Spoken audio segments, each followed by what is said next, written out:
welcome to this webinar where we're going to focus and talk about creator partnerships. And we're going to be speaking with someone really special today, someone that's had a lot of experience in running creator partnerships. And rather than me give the introduction, I'd love to pass over to Lesley. So yes, Lesley, welcome. And it'd be great if you could please introduce yourself and talk to us about your journey within creator partnerships. Thanks for the invite. It's a pleasure to be here. I'm Lesley Barrett. I'm the former head of affiliate marketing and partnerships at edX and Get Smarter, and now I run my own consulting business. I've been working with a creator marketing platform for over 5 years, and specifically with impact.com and creator for about 4 of those years. Let's start at the beginning a little bit.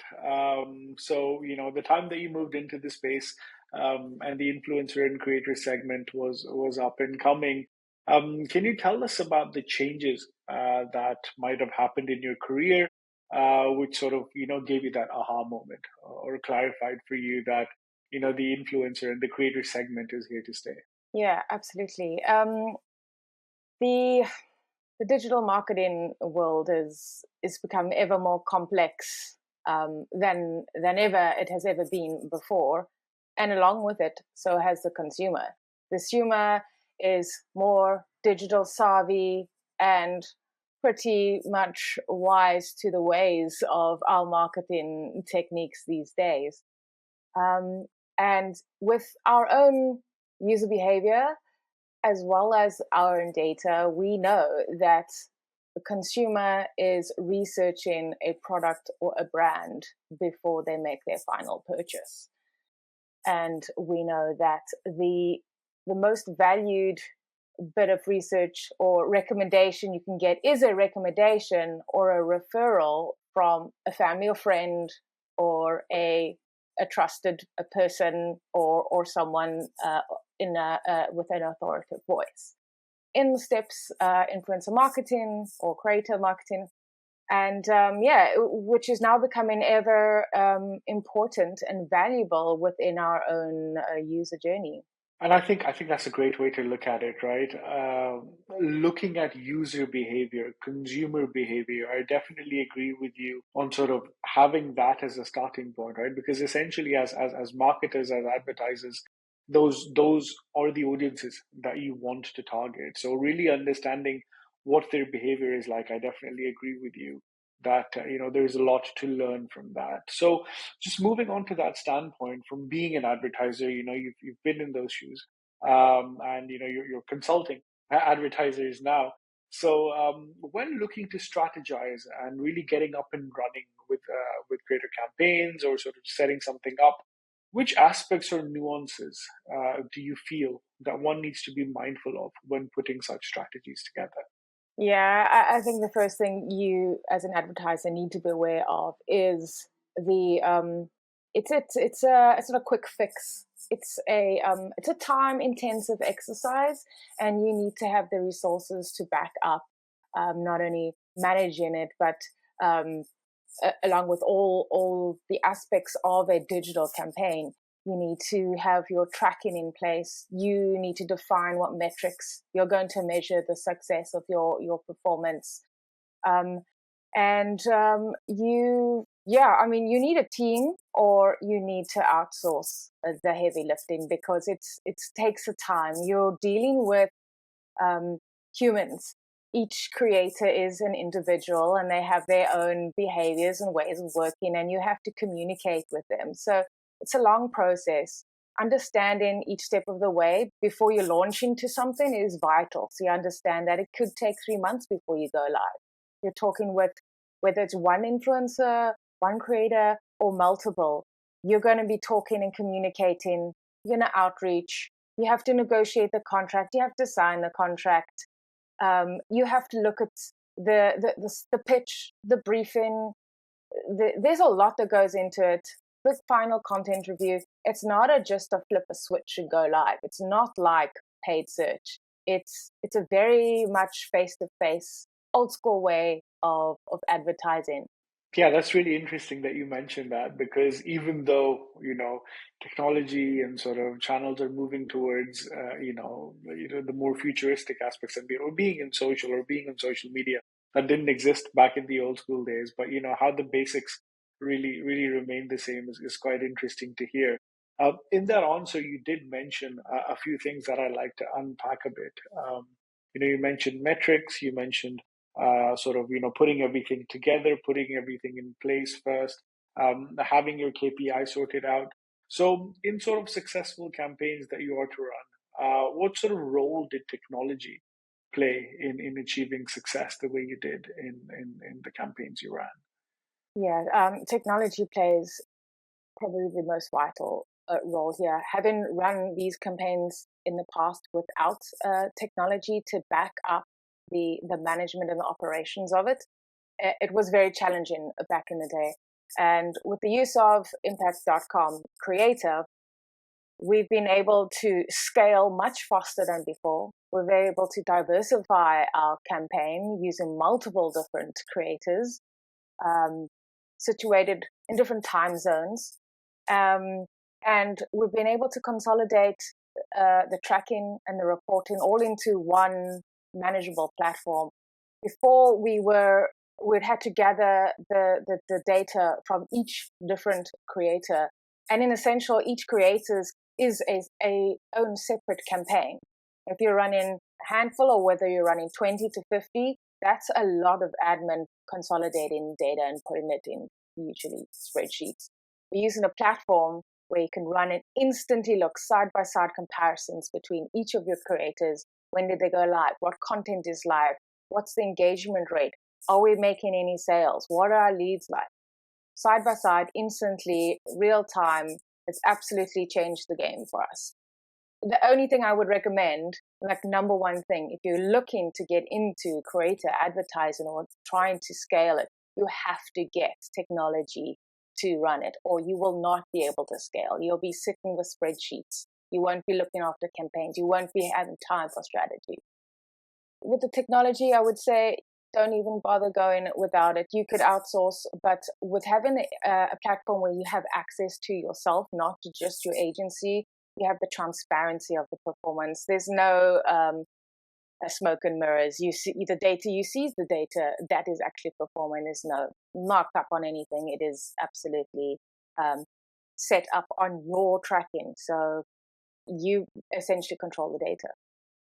Amazing. Yeah, that is great to hear. I think in today's day and age where data is available, and there are technologies out there that enable getting data from behind the social APIs, performance tracking data, having all of those data points and metrics amalgamated in one place is definitely something that makes the channel more exciting and more robust than it's ever been. You also mentioned the second part to the answer that you gave, which was to have access to managed services. May it be campaign managers, account managers, sort of people to complement this tech side. So again, do you mind talking about the value of this, where you perhaps saw the value? If you did this in the past, where you worked with a managed services team in running those campaigns and leading them to success? Sure. I have in the past worked with agencies where the technology and the management was completely behind a curtain, so to speak. Um, and my most recent campaigns running with Impact.com's studio team has really allowed me to move faster and to scale quicker under quite limited time constraints. When nobody's job is just one thing. You've got multiple roles. And when you have a new strategy or you have a new element to your marketing campaign, you need someone to run that. There isn't time in a fast-paced environment to onboard and upskill new members of the team to run this, or you're already quite maxed out in capacity with your existing team. So having managed services really allows you to brief it in to a team that is already expert on the platform.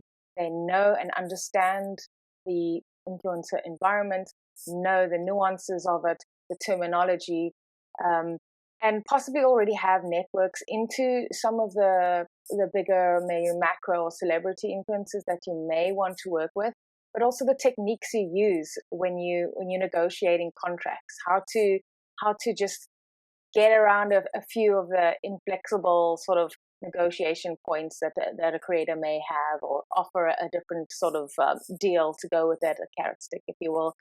But just having that in-house expertise really helps to speed up the process. That's also a way to learn for the team. Going in blind, if you've never done it before, you've got someone who can hold your hand through the whole process and understand everything to you, understand why you need to look at these metrics, why it's different, or why is it taking so long for the campaign to launch. Just really having someone who knows how it works is very valuable. And the second point is really the heavy uplift, the admin, the time intensity of running a campaign, having a team to go out and communicate and outreach to and recruitment, massive part of the process. Speak to influencers, bring them in, and be almost like a gatekeeper. So there's a lot of things that come in, and the teams will filter out before it comes into me or to the brand. So another time-saving way, and a way to filter and monitor quality. So everybody's time is really maximized, and the most efficient use of everybody's roles in the process. Amazing. That's great to hear, right? Especially from someone that's been there, done that, and is advising advertisers to how to do it right. The elements of how technology and people work together, and especially when there is an experienced team, that has been working with creators for a long time, continues to work with creators in today's day and age, and then also has that transfer, provides that transparency aspect with advertisers. I think definitely is something to strive for. Which yeah, I think hearing from you from a standpoint of being in a place where you've done this is great. I think it kind of gives a lot of, or should give a lot of motivation to a lot of advertisers out there. Now, sort of shifting towards more the operational side of campaigns. Now, naturally, your strategy is laid out.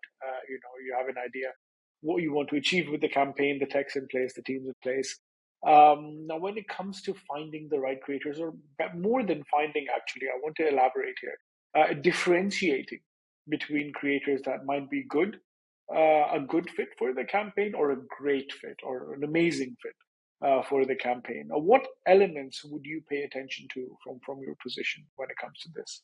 What most advertisers would be inclined to first think of is influencers, creators with the most amount of followers, which is not the case, because looking at the campaigns that I've run, look at the performance, the experience to running multiple different types of campaigns, I can tell you that it is not, bigger is not always better. We find that creators with a more niche audience, a niche following, it's your nano or your micro creators with a lesser audience, their audience is actually more engaged and they're more relevant to the content that you're posting. With these bigger macro and even celebrity creators, we see less engagement, less authenticity in their messaging, and really, yeah, the engagement is really poor. And down funnel speaks for itself. No one's clicking through on it. It's more about eyeballs. So for me, looking specifically, important factors are the quality of the content and the consistency. How frequently are they posting? What is their messaging like? Do they align with our brand values? Are they having a positive outcome? Looking for red flags would be controversial topics, or not having posted in a year or two. But also looking at things like, how engaged is their audience? Are their audiences commenting? Do they engage back with their audiences? And is the sentiment more positive than negative? So you really are looking into each individual creator when you are reviewing who to recruit into your streamline. But over everything above is the quality of their content. Yeah, that's definitely very interesting to hear, right? I think it gives a complete new nuance to the size matters argument that used to exist. But yes, it's definitely interesting to hear from exactly someone that's run a campaign on across the board, right? Where it's not only large influencers that you worked with, you've also worked with micro influencers, and how sort of they drive results is definitely interesting to see. And yes, I think the tips that you've given will also be quite beneficial for the advertisers watching. So moving on to talking about content. Um, Now, with your past experience, having been across multiple campaigns, UGC, user-generated content, influencer-generated content, has been taking the floor more and more. The prevalence of it has been increasing. Do you mind talking to us about how you think this benefits campaigns in general? Yeah, for sure. I think as advertisers, we are so stuck in our own brand that often it's the time of we don't see the wood for the trees. And giving your brand or your product to a third agency to promote gives it a fresh perspective, a fresh outlook, and a different perspective.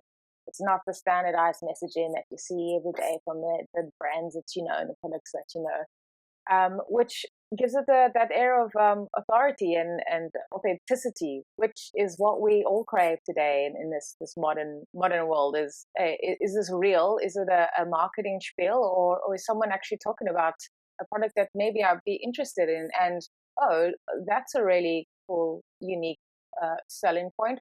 Didn't see that before. I really do think it makes it more personalized. And that's really what we try to do these days in marketing, isn't it?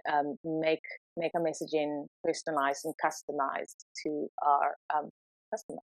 So yeah, it is very important, and I think it's only going to get more important and more valued as we learn more about how we are using the influencer's voice in our own marketing funnel. And it's the relatability aspect as well, I presume, right? Yeah, absolutely. Especially when it comes to content. Now, again, sort of taking the strain for this, user-generated content and UGC.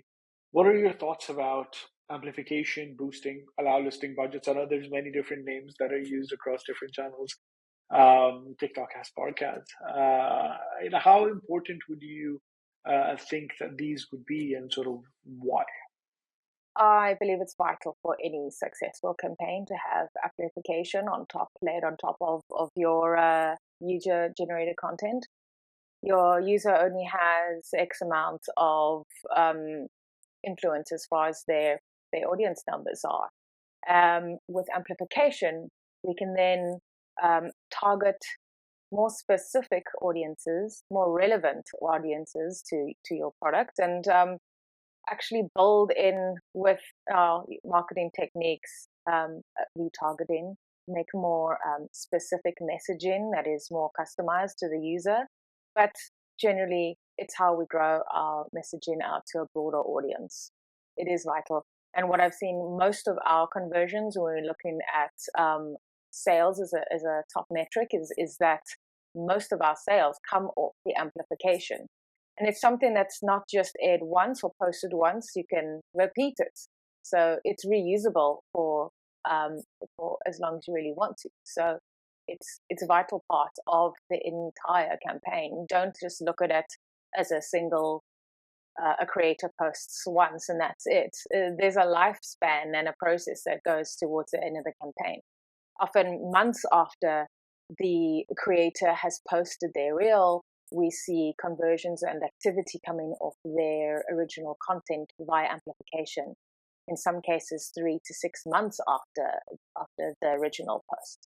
So it's something to bear in mind. It's not something that's measured in the next day or within a 7-day conversion window. You need to look at the longevity of your campaign and how long you're willing to push it out, and how long do you have to complete the campaign.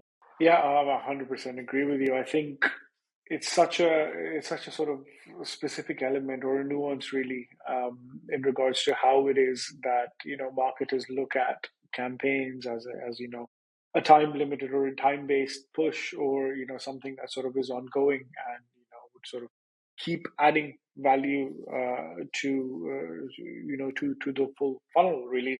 And that's kind of where I want to move towards next. I'm sure you would have heard many people in the industry, including you, to talk about full funnel partnerships.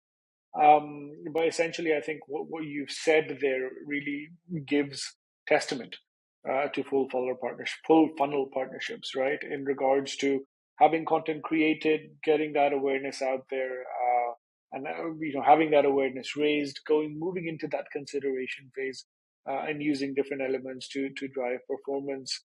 So again, looking at this trifecta, of upper funnel branding activities, using paid social amplification and boosting, and really optimizing that lower funnel performance element from an influencer standpoint.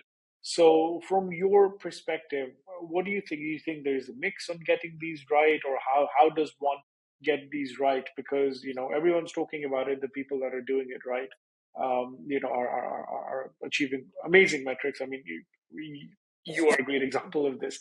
The campaigns that you've been at the helm of have really truly delivered upon these.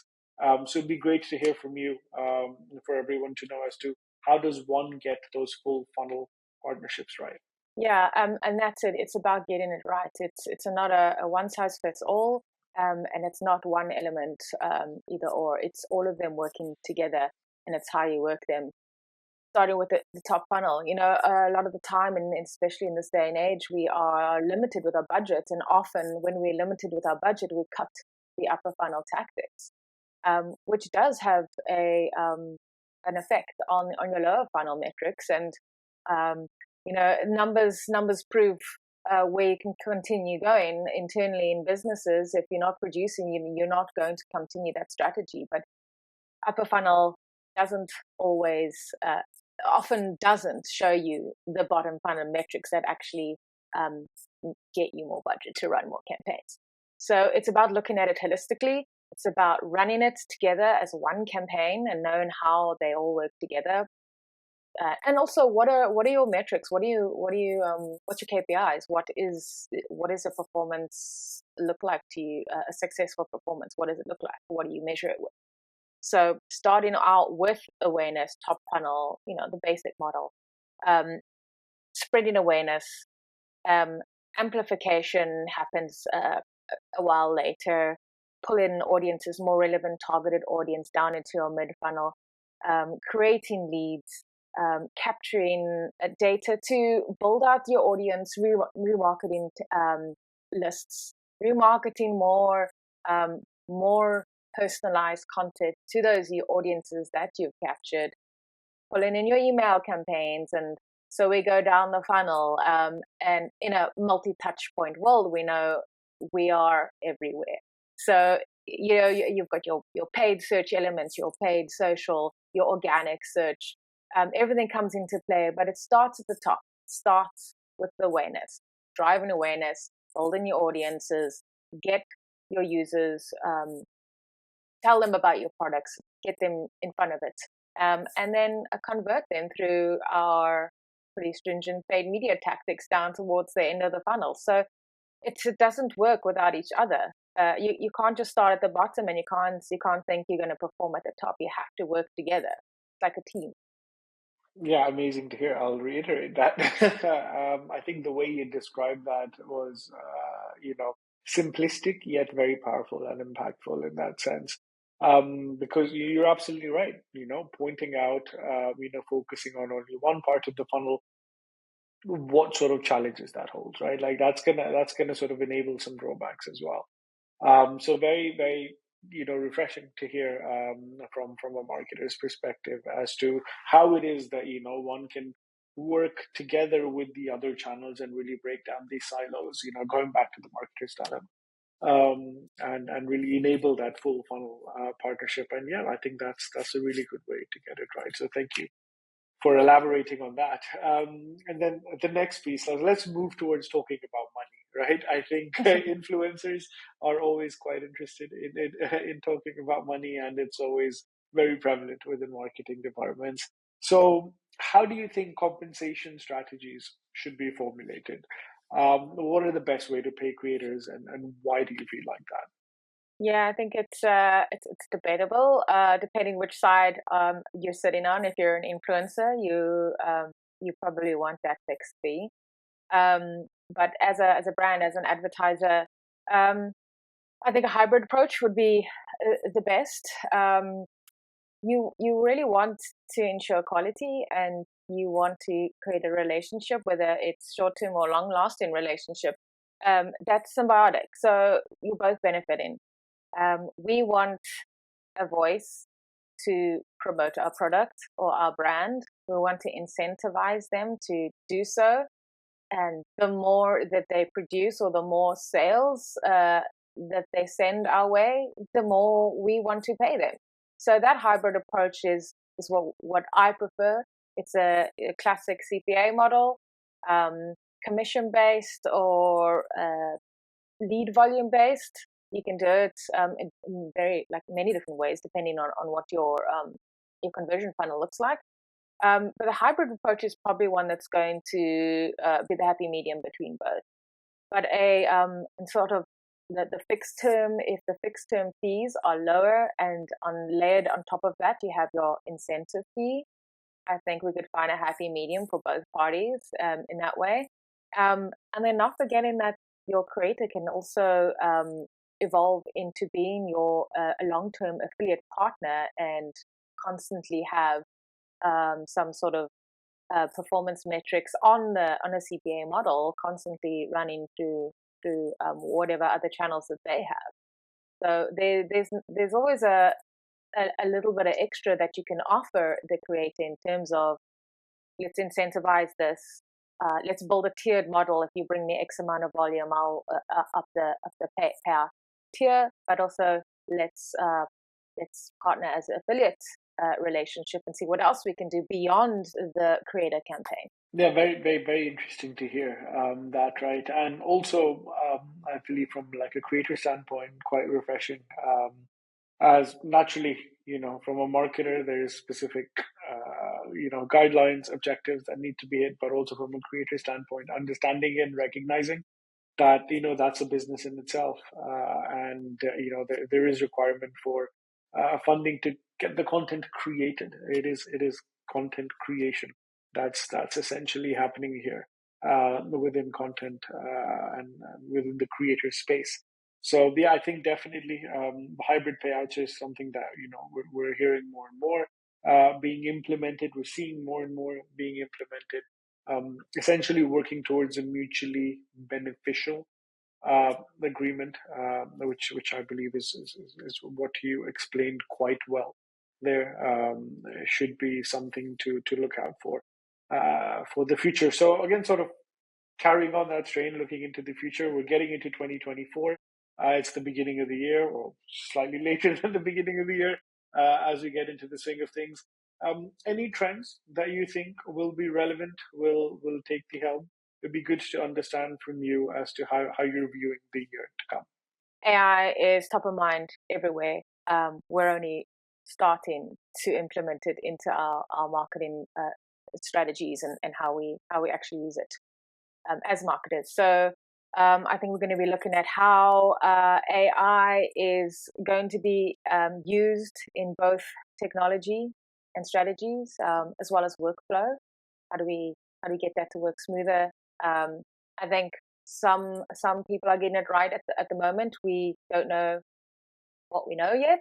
It's early days still, but there are many companies and many creators already using AI as part of their content generation. I don't think that's the limitation of it. I don't believe any of us actually know what the limit is quite yet. But how are we going to use AI to become more efficient, to scale faster, to maintain quality, and what else does AI have to give us? We're learning we're trying and testing. So AI is number one for me. And then the second one is it could be a challenging one. It's how do we maintain the authenticity that creator marketing brings in this world where everything is being monetized. Absolutely everything is monetized. At some point, I feel we will hit saturation point, and users will no longer believe everything they see. I mean, we already don't believe everything we see. So when we all become more aware of everything's being monetized, how do we stay authentic? So there needs to be some sort of evolution happening, and it's probably going to happen this year. Things are moving very quickly. Another thing I can think about, platforms, our social media platforms, they're constantly evolving. There are more ways to engage with audiences, and how can creators use these new ways to keep their audiences engaged? So it's also for creators to stay innovative and stay ahead of what the platforms are doing, what the social media technology is allowing them to do. So pretty much everything is around evolution and what's already out there, but how it's going to develop in the next few years. But yeah, keep your eye on AI for the big one. Of course. No, I think we're hearing it all around, right? Like artificial intelligence coming into play, having an effect on all the different channels, and sort of seeing how it evolves. It's out there, but we need to understand the sort of role it will play and how it will improve processes and systems. But I really liked how you also talked about maintaining that authenticity, because that essentially is at the basis of creator marketing, right?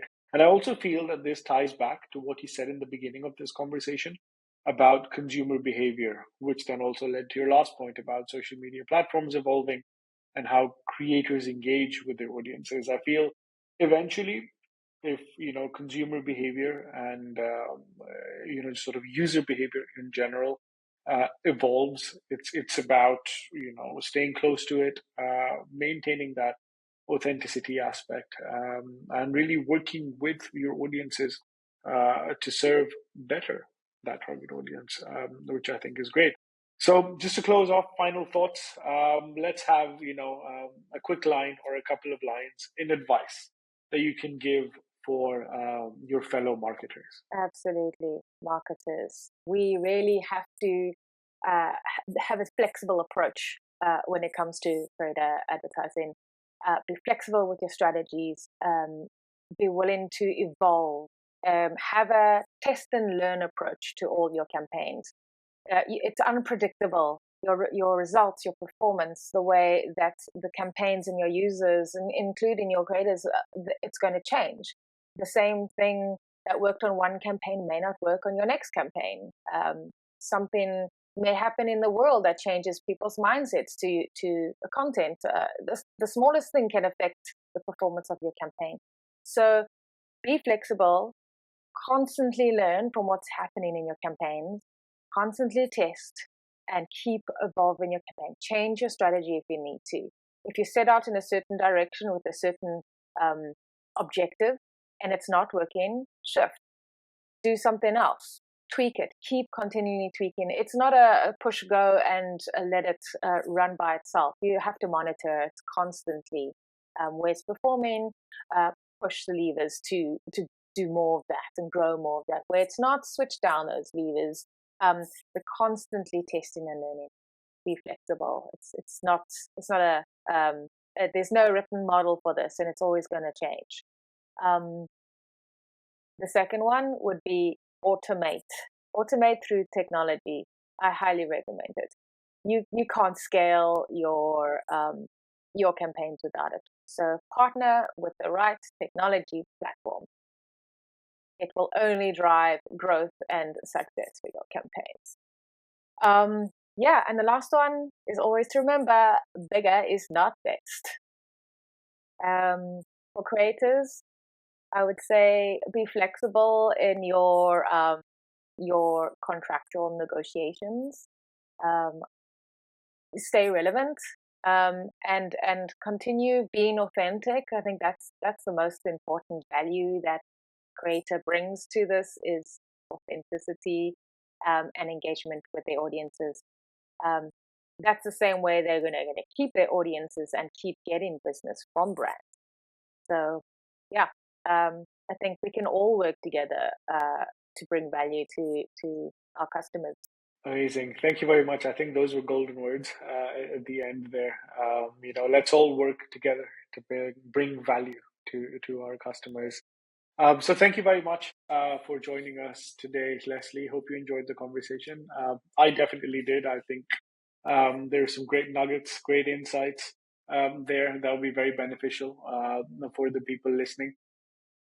And a quick one for the listeners. So if you found this conversation interesting, you can find lots more around creator content on our website at impact.com. And if you want to formalize your influencer learnings, we have courses for you. And you can take these on our PXA platform, or Partnerships Academy platform, which you can also Google and find on impact.com. And then last but not least, we also have an in-person event happening this summer called the IPX London, which will be on July the 3rd of 2024. So please keep an eye out for more details on that, and we look forward to meeting you then. Thank you very much.